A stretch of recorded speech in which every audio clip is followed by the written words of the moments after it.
하나님 말씀은 요한복음 21장 1절부터 10절입니다.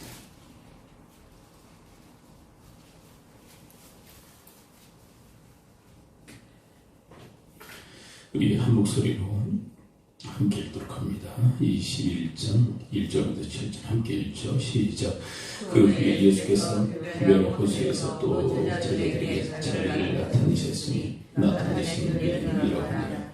시몬 베드로와 디도로모라 하는 도마와 갈릴리 가나 사람 나다나엘과 스웨덴 족들과 또 다른 제자들이 함께 있더니 시몬 베드로가 나는 물고기 잡으러 가느라니 그들이 우리도 함께 가겠나이다 하고 나와서 배에 올랐으나 그날 밤에 아무것도 잡지 못하였더니 날이 새어갈 때에 예수께서 바닷가에 서셨으나 제자들이 예수이신 줄 알지 못한지라. 예수께서 이르시되 얘들아 너에게 고기가 있느냐 대답하되었나이다. 이르시되 그물을 배로 오른편에 던지라. 그러면 잡으리라 하시니 이에 던졌더니 물고기 많아 그물을 들 수 없더라. 예수께서 사랑하시는 그 제자가 베드로에게 이르되 주님이시라니. 시몬 베드로가 벗고 있다가 주님이 하는 말을 듣고 겉옷을 드러내 바다로 뛰어내리더라. 아멘. 오늘 본문의 배경은 그리스도의 부활 이후의 사건임을 이야기를 하고 있습니다. 부활하신 그 모습을 이 성경 그 맥락상 한 2번 정도 제자들에게 보여줬던 그런 시점이었죠.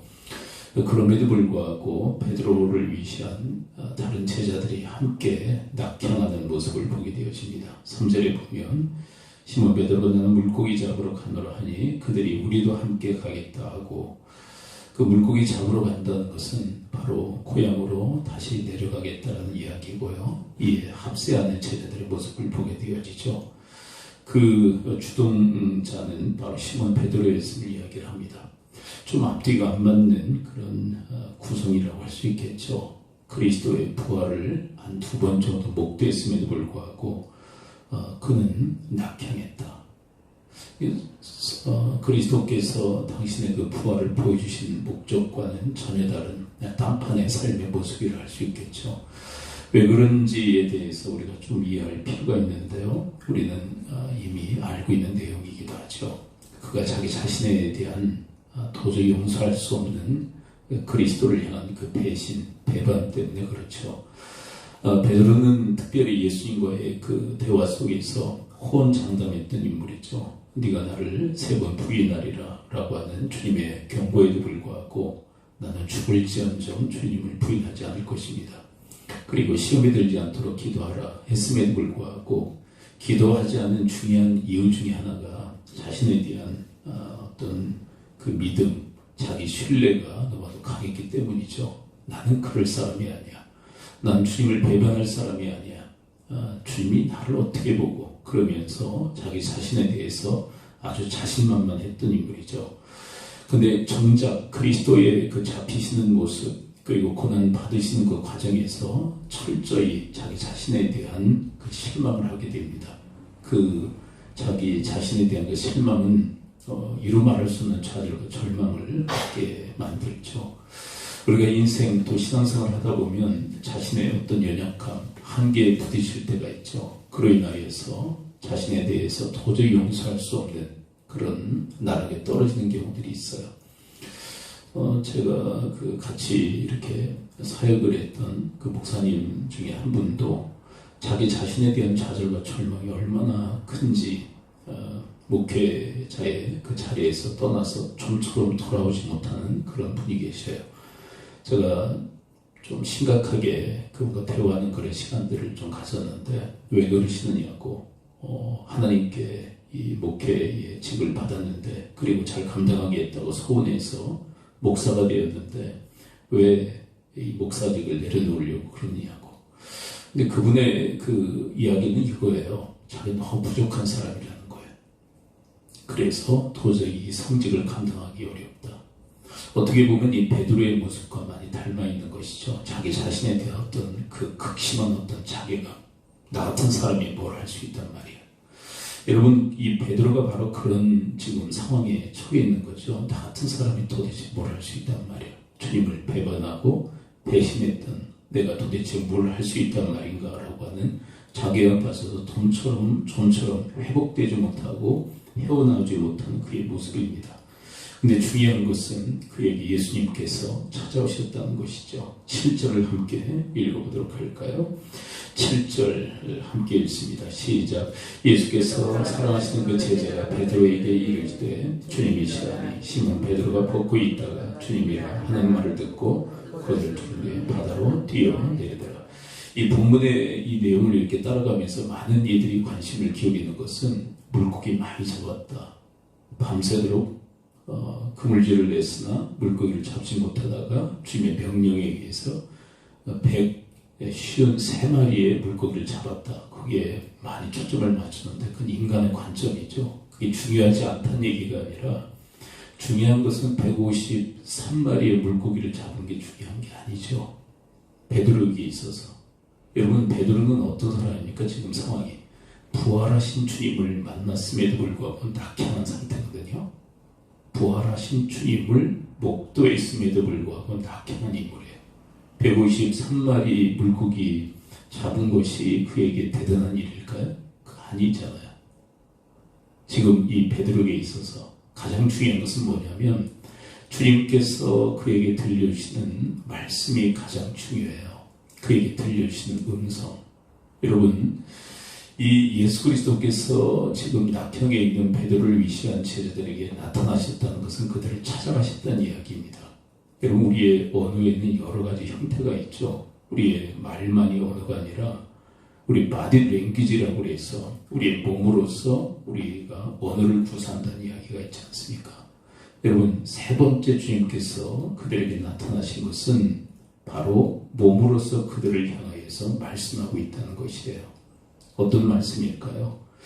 우리가 베드로와 개인적인 그 대화를 나누시는 그 장면에서 그리스도는 결국 그의 몸으로, 그의 입술로 이 말씀을 그들에게, 특별히 베드로에게 전달하고 계신 것이죠. 오늘 본문을 좀 뛰어넘어 15절부터 17절까지 우리 한 묶음을 함께 읽어보도록 합니다.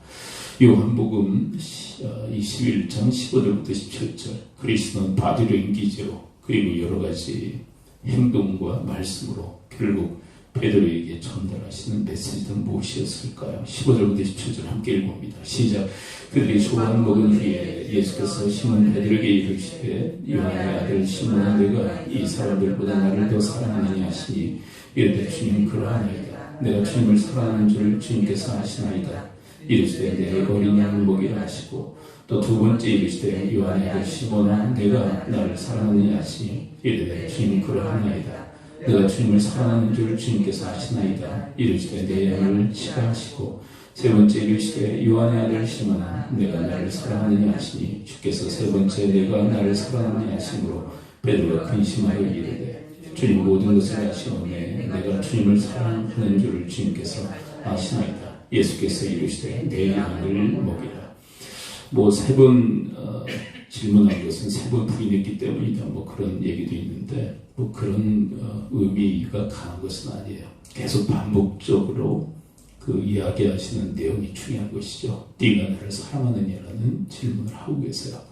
근데 사실 이거는 역설적인 내용을 담고 있는 것이죠. 무슨 내용입니까? 네가 나를 사랑하느냐라는 이 질문은 여전히 내가 너를 사랑한다는 주님의 메시지인 것이죠. 여러분, 도대체 이곳 이 낙향에서 이 고기 잡으러 내려온 베드로에게 왜 찾아오신 것일까요? 그리고 숯불에 구운 떡을 준비하고 물을 준비해서 아침 초반을 그들에게 먹이신 이유가 뭘까요? 여러분, 이 본문을 보게 되면 세 번이나 이 제자들에게 이 부활하신 주님이 나타나셨다라고 이야기를 해요.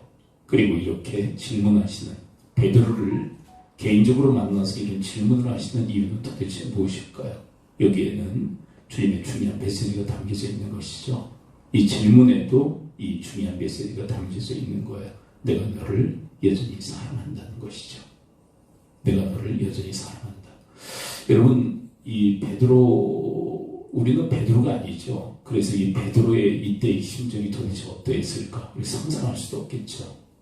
짐작할 수도 없겠죠. 근데 자기 자신에 대해서 철저히 포기하고 자기 자신에 대해서 좌절하고 절망했던, 자기를 도저히 용서할 수 없었던 이 베드로의 입장에서 이렇게까지 3번이나 부활하신 주님이 자기를 찾아오셔서 만나주시고 자기에게 필요한 것을 공급하시며 이렇게 질문하시는 그 주님의 사랑을 이 베드로는 절절히 느끼고 경험했을 거예요. 근데 이 이야기는 사실 베드로의 이야기만 아니죠. 왜냐하면 우리도 베드로과에 속하는 그런 면면이 있어요. 자기 자신에 대해서 실망하고 자기 자신에 대해서 좌절하고 절망할 때가 우리 인생 속에 돼 있어요.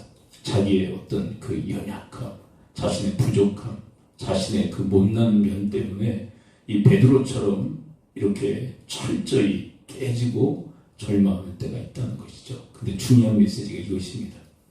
베드로를 사랑하신 주님께서 우리를 여전히 사랑하신다는 것을 이야기를 하고 계세요. 여러분 그것을 잊지 말고 여러분들이 붙들어야 될 것은 여러분 자신이 아니라 그리스도의 사랑인 줄 믿습니다. 여러분 베드로를 사랑하신다는 이 메시지는요, 이 땅을 살아나는 우리 모두를 향하신 주님의 메시지이기도 해요.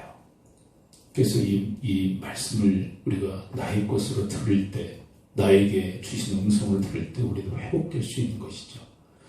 여러분 저도 목회를 하면서 또 신앙생활을 하면서 저 자신에 대한 부족함이 왜 안 느껴지고 왜 모르겠어요. 그럼에도 불구하고 뻔뻔스럽게 목회를 하고 신앙생활을 하는 이유가 있다면 그런 나 자신을 용서할 수 없고 또 내 자신이 나 스스로에 대해서 많은 공격의 화살을 스스로가 나에게 날린다 할지라도 주님께서는 이 베드로를 사랑하시듯 나 또한 사랑하신다는 사실을 알고 있기 때문에 그렇지 않습니까? 그 사실 때문에 우리가 그래도 뻔뻔하게 그렇게 신앙생활을 하고 우리에게 맡겨진 사역들을 감당하는 것이죠. 누가 완벽해서 누가 괜찮아서 주님의 사역을 감당하고 신앙생활을 하겠어요. 주님께서 봐주시고 사랑하시고 용납하시기 때문이죠. 그런 주님의 사랑이 늘 여러분들의 삶 속에 함께함을 기억하는 여러분과 저의 삶이 되어지기를 축원을 드립니다. 기도합니다. 아버지 하나님 오늘 말씀해 주시니 감사를 드립니다. 저희들은 누가 뭐라고 하지 않아도 저희들 자신 때문에 좌절하고 절망할 때가 있습니다. 너무 연약하고 부족하며 그리고 죄를 지을 때 저희들 자신을 용서할 수 없을